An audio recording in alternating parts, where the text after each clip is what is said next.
The future of transportation is already taking shape. Connectivity and automation are merging to redefine transportation. This concept is known as Cooperative Driving Automation, or CDA, and it enables vehicles, infrastructure, and other road users to work together for safer and smarter transportation. One of the two major components of CDA is Vehicle to Everything, or V2X communications, which allows real-time information sharing between infrastructure, vehicles, and other road users. V2X systems are already being piloted and tested across the country. At the Intelligent Transportation Systems World Congress 2025, the Federal Highway Administration interviewed several attendees about these technologies. I think definitely V2X is ready for deployment, as we're seeing here in Atlanta, where it's just designated the nation's first day one deployment district. I think there's many other communities that would fall into that same bucket. We certainly are deployment ready in Utah. We have almost 900 roadside units deployed now and operating.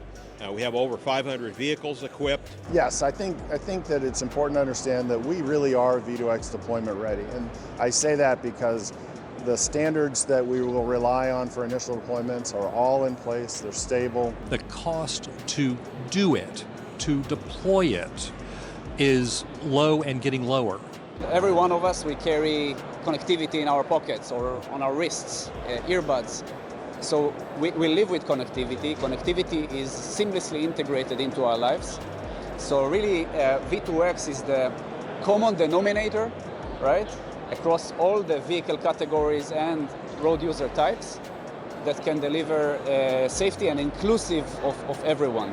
There have been studies that have shown customers that have measured customer acceptance to the technology once they've been exposed to it. So you take a set of naive drivers and you put them in cars and let them experience what V2X safety applications look like and how they can help. And the response was overwhelming when they did that. V2X is a technology that delivers value that scales as the deployment rate scales. And this has always been the challenge with this technology. But I think key industry players recognize that taking the stance of wait and see, or let's let the first mover take a stab at it and then we'll join, it's counter-effective for market creation. And at the same time, the value to be harvested with V2X technology is immense. The technology, all of it present in this space that we're in right now, all of it present on the streets around us here, is ready for use. It is deployed, it is functioning. It's not simply pilots and experiments. It's ready for use, ready for saving lives and improving mobility for all. We started with 24 intersections on one corridor and 10 transit buses. Start at that scale, get your hands dirty, learn how it works, make some mistakes, learn some lessons, talk to the rest of us who have done this to learn from us and get our benefit. We're happy to share what we've done and how we've done it. Let's pick out a pain point in your transportation system, and let's try, and we can help you deploy one installation, get your feet wet. You deploy that installation, then we can get you part of the accelerating V2X cohort so you can be part of the conversations. And we'll just grow from there, but it's all about that initial experience. Alongside V2X, the other major component of CDA is automated vehicles, or AVs, which are advancing rapidly from basic driver assist features to higher levels of autonomy. AV deployment is happening today. It's here. We've seen over millions of riders take rides in fully deployed L4 self-driving vehicles. It's a very exciting time. People are using autonomous vehicles, folks that have mobility challenges, those that are taking them to meet with friends or carrying groceries or long-haul goods. So there's been significant deployment over the last, I would say accelerating over the last even couple of years, and we'll continue to see it grow. So we still have some challenges to overcome with AVs, but I think you're seeing it progressively move forward. Once those initial markets get saturated, I think it's just going to spill over from them. We've been operating L4 self-driving vehicles on roads since 2020. And now we've just entered into a partnership with Uber and Lucid to deploy over 20,000 robotaxis on road globally over the next 6 years.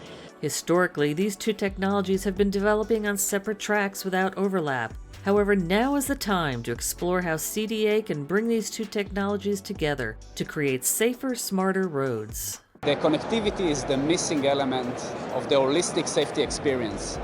So I really believe that the highest level of automation cannot be addressed without connectivity. I'm very bullish on adding a cooperative aspect to automated driving.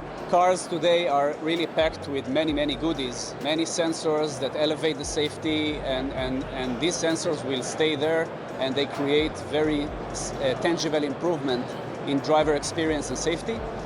But we have seen that these sensors are reaching their limitation.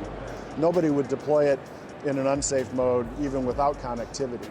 But when you have access to more data, you can make better decisions. I think the way to think about this is that with V2X, you get an added layer of understanding of what the environment around a truly automated vehicle is encountering. So if you approach an intersection and you have cameras that stare into the intersection, you can relay this object level information to cars in vicinity that are approaching the intersection and not necessarily have the line of sight to the pedestrian. I think there's an opportunity increasingly to see how V2X plays into the AV performance and makes that more capable and more trusted.